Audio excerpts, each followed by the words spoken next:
قرآن كريم محفوظ والمؤمن اللي يفوز يشفع له في البلوى.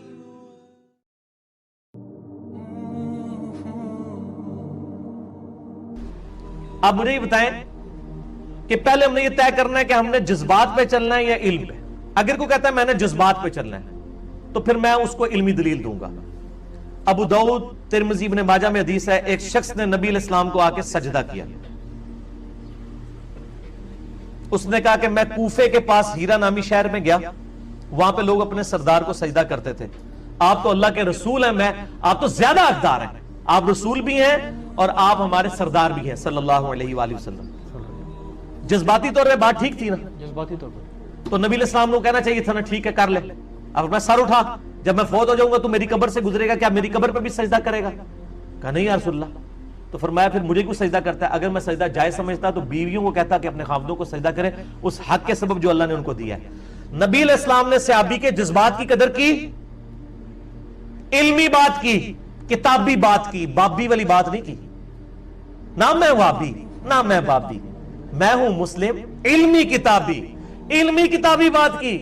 اگر جذبات کی ڈاکٹرائن ہوتی تو اس صحابی نے بالکل ٹھیک کیا کہ اگر وہ اپنے سردار کو سجدہ کر رہے ہیں تو ہم اپنے سردار کو سجدہ کیوں نہ کریں. آپ علیہ السلام نے اگنور کر دیا. ہم جذباتیت کو مانتے ہیں علم کے دائرے کے اندر. علم سے اگر ہٹیں گے عشق دے چلے نمبر لے گئے، ہاں جی لے گئے، دنیا جی لے گئے، ویلا لے گئے، نمبر لے گئے، آخرت سیدھے دوزخ کی چیز. اچھا اور دوسرا میں آپ کو ایک دلیل بتاؤں گا. یہ صحابہ کی انہوں نے کہا نا صحابہ کی جذباتی ایفیلیشن تھی. اچھا اس میں آپ کو مثال دیں گے صحیح بخاری سے. انہوں نے کیا دینی ہے؟ ہم دیتے ہیں کہ نبی علیہ السلام کے وضو کا مبارک پانی صحابہ گرنے نہیں دیتے تھے. بالکل ٹھیک ہے. یہ تو یہ مثال دیتے ہیں.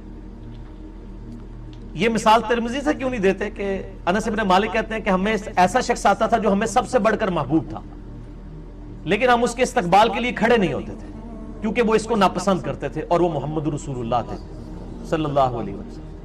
نبی علیہ السلام اپنے استقبال کے لیے صحابہ کو کھڑے نہیں ہونے دیتے تھے، اور صحابہ کھڑے بھی نہیں ہوتے تھے. جذبات پہ جاتے تو وہ کھڑے ہوتے، لیکن علمی بات کی انہوں نے. پھر حضرت ابوبکر کا جو پہلا خطبہ ہے وہ تو ہے ہی علمی ہے. جذبات کو تو جس کو کہتے ہیں نا، ان کے جو سو کالڈ جذبات ہیں ان کا تو کچومبر نکال دیا انہوں نے. یار نبی علیہ السلام کی میت رکھی ہوئی ہے، صحابہ غمگین ہیں، ایسے غم میں حضور کے فضائل بیان ہونے چاہیے یا یہ خطبہ ہونا چاہیے جو بخاری میں 4-5 دفعہ ریپیٹ ہوا ہے؟ حضرت ابوبکر نے کیا خطبہ دیا ہے؟ کیا انہوں نے وہاں پہ یہ کچھ جذباتی کو شعر پڑھے ہیں نبی علیہ السلام کی شان میں؟ ممبر پہ آتے ہی پہلی بات کی الا من کان یعبد محمدا فان محمد قد مات. اسی سٹائل میں کہا ہے، تارج میسا والے سٹائل میں نہیں کہا، کیونکہ اس کا ترجمہ ہی ہے اللہ آگاہ ہو جاؤ، کان کھول کے سن لو.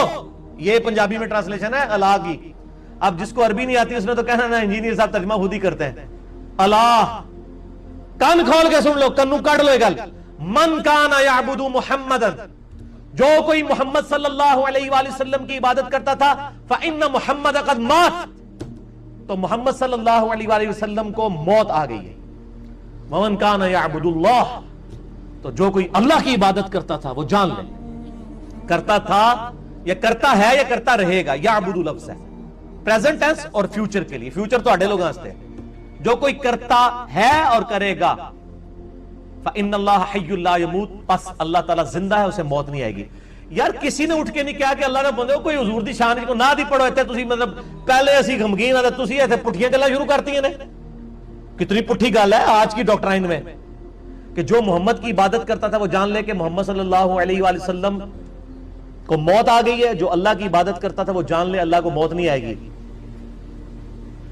تو آڑے لوگوں نے کہا سی یا امیر المومنین کو یات النبی بیان کرو، وفات النبی کسے بیان کر رہے ہو؟ اور پھر میں آپ سے پوچھتا ہوں کہ کیا صحابہ کرام میں سے کوئی حضور کی عبادت کرتا تھا؟ تو ایک فرضی کیس کیوں بنایا؟ ہم فزیکل کیسز بناتے ہیں تو یہ کہتے ہیں شرک ختم ہو گیا، اور جب کچھ بھی نہیں تھا انہوں نے اس وقت بھی کہا کہ بچ جاؤ. تو حضرت ابوبکر پہ کیوں نہیں فتویٰ لگاتے کہ آپ نے جذباتی ڈاکٹرائن کو ختم کیا؟ جذباتی ڈاکٹرائن کو ختم ہی تو کیا، علمی ڈاکٹرائن. بخاری میں الفاظ ہیں حضرت عمر تلوار لے کے کھڑے ہوئے تو لوگوں نے، حضرت ابو بکر نے کہا عمر کو اپنے حال پہ چھوڑ دو. پھر تقریر کی تو حضرت عمر کہتے ہیں کہ جب ابو بکر نے تقریر کی تو میرے پاؤں میرے جسم کا وزن نہیں اٹھا سکے. وہ عمر سننا بریلوی دیوبندی اہل حدیث شیعہ تے نہیں سننا، گل سنی تو سمجھ آ گئی کہ بھائی جذبات عشق دے چلے نہیں نمبر لے گئے، عقل والی گل کرو. اور حضرت عمر کے الفاظ ہیں بخاری میں کہ حضرت ابو بکر نے جب یہ باتیں کی اور آیت پڑھی انکا میتون و انہم میتون، اے نبی تمہیں بھی موت آنی ہے اور تمہارے مخالفین کو، وہ کہتے ہیں مجھے لگا یہ آیت نازل ہی آج ہوئی ہے. موت آپ کسی کو یاد کروائے نا، بڑے بڑوں پہ روب تاری ہوگی. آپ نے بھی مرنا ہے، میں نے بھی مرنا ہے، میں نے اللہ کو منہ دکھانا ہے، تو میں تیاری کر رہا ہوں، مرنا نہیں ہے. وہ کہتے ہیں سب کے چہرے پھاٹو. اصل میں ان لوگوں نے کبھی سوچا نہیں ہوتا کہ ہم نے مرنا ہے. جب ایک دفعہ کوئی یاد کروا دینا سر چھٹی کا دودھ یاد آ جاتا ہے. اس لیے موت کا راگ راتنے کی ضرورت ہے. چوراہوں پہ کھڑے ہو کے، چھتوں پہ چڑھ کے ایک ہی بات کرنے کی ہوتا ہے کہ مرنا ہے. جب مرنا ہے تو سر پھر آپ اپنی مرضی کی زندگی نہیں گزار سکتے، پھر خدا کی مرضی کی زندگی گزاریں گے. اگر مرنے کی تلوار ہٹ جائے تو جو مرضی کرے.